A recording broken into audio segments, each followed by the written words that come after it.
জয়গুরু বন্ধুরা, দাস কিচেনের একটি নতুন ব্লগে সবাইকে স্বাগত।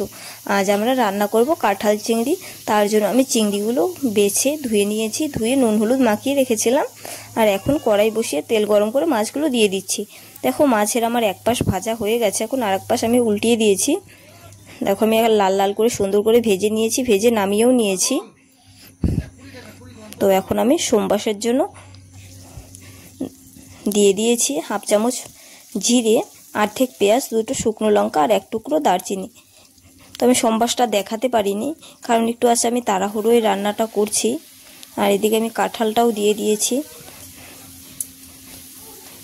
তাড়াহুড়োর মধ্যে আছে রান্নাটা করছি, ভুল ত্রুটি হলে ক্ষমার দৃষ্টিতে দেখবেন। তো কাঁঠালটা দিয়ে ভালো করে একটু নেড়ে চেড়ে নিচ্ছি। নেড়ে এখন হলুদ আর লবণ দিয়ে ভালো করে কাঁঠালটাকে ভেজে নেব। কাঁঠাল আর আলুটাকে আমি কাঁঠাল আর আলুটা প্রেসারে সিটি দিয়ে নিয়েছি, দুটো সিটি দিয়েছি, তাতেই খুব সুন্দর সব কিছু সেদ্ধ হয়ে গেছে। তো আমি এখন নুন হলুদ দিয়ে ভালো করে মিশিয়ে ভেজে নেব। আমার ভাজা প্রায় হয়েই গেছে, দেখো ভাজা হয়ে গেছে। আর এখন আমি মশলাটা দিয়ে দিচ্ছি। মশলায় আমি করে রেখেছি লঙ্কা দিয়েছি, পেঁয়াজ দিয়েছি, জিরে দিয়েছি, 3 থেকে 4 কোয়া রসুন দিয়েছি আর হাফ টমেটো দিয়েছি। তো এই মশলাটা দিয়ে মশলার কৌটাটা ধুয়ে একটু জল দিয়ে দিলাম। জল দিয়ে আমি এখন ভালো করে কষিয়ে নেব, যতক্ষণ পর্যন্ত না মশলার কাঁচা গন্ধটা যায়। তো তখন কষানো আমার প্রায় হয়েই গেছে।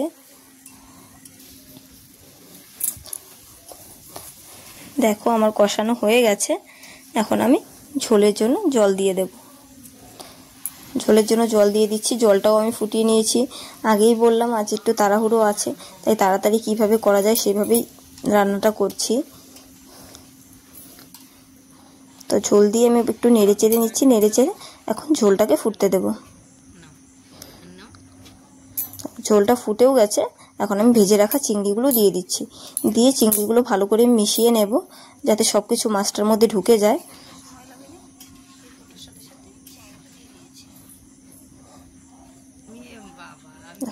এদিকে আমার হয়ে গেছে প্রায় রেডি এঁচোড় চিংড়ি। আর এদিকে আমি এখন গরম মশলাটা দিয়ে দিচ্ছি। গরম মশলা দিয়ে আমি একটু নেড়ে চেড়ে 1 মিনিট মতো জাল করে নেব।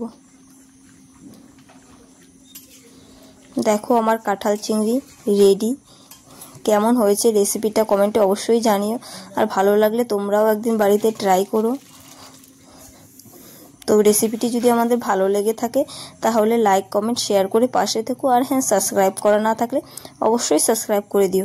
আজ এই পর্যন্তই, দেখা হচ্ছে পরবর্তী একটি ব্লগে। টাটা, জয় গুরু।